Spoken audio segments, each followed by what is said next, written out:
Deutéronome 13 nous donne un aperçu des pièges dans lesquels les Israélites auraient pu tomber. Garde-toi de te laisser prendre au piège en les imitant, Deutéronome 12:30. Le même solennel avertissement est encore d'actualité, car même des chrétiens professants se jouent de Dieu en touchant au spiritisme et à toutes sortes d'autres ismes démoniaques qui se font jour dans les temps périlleux où nous vivons. Il y a une recherche de nos jours de communion avec les esprits familiers qui ne manquera pas d'attirer sur ceux qui s'y livrent le jugement le plus sévère de Dieu, car il fait la guerre maintenant à ces pratiques, tout autant qu'il la faisait autrefois dans le pays de Canaan.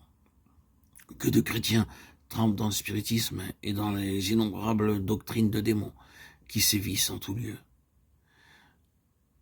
Si Dieu dut exterminer les Cananéens à cause de leur commerce avec les mauvais esprits, de leur sorcellerie, de leur magie et de leur idolâtrie,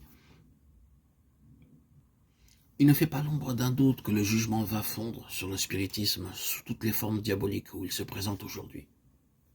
Dieu était en guerre contre les peuples de Canaan à cause de ces pratiques infernales. Il combattait contre les puissances surnaturelles du mal. Et il est grand temps que l'Église se réveille au fait que Dieu a déclaré une guerre impitoyable à tout ce qui provient de Satan. Il est temps que les enfants de Dieu prennent garde à ce qu'ils font, à ce qu'ils enseignent et à ce qu'ils lisent.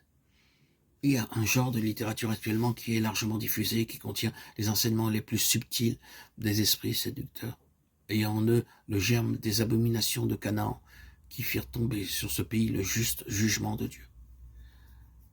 Le premier des 4 subterfuges de Satan est de pousser l'enfant de Dieu à s'informer. Garde-toi de te laisser prendre au piège en les imitant. Garde-toi de t'informer de leur Dieu et de dire comment. Deutéronome 12:30. Les Israélites pouvaient être gardés à la condition de ne pas même s'informer des idoles que les Cananéens adoraient. Il est préférable de s'abstenir de lire des livres sur la théosophie, le scientisme ou autres sectes du temps présent, qui prouvent qu'elles ne viennent pas de Dieu par le fait qu'elles atténuent la gravité du péché et nient l'évangile de la croix et de l'expiation du péché par le sang de Christ. Le poison subtil caché dans les mots par les malins esprits s'infiltre dans l'esprit du lecteur, souvent à son insu, et celui-ci n'arrive que difficilement ensuite à s'en débarrasser.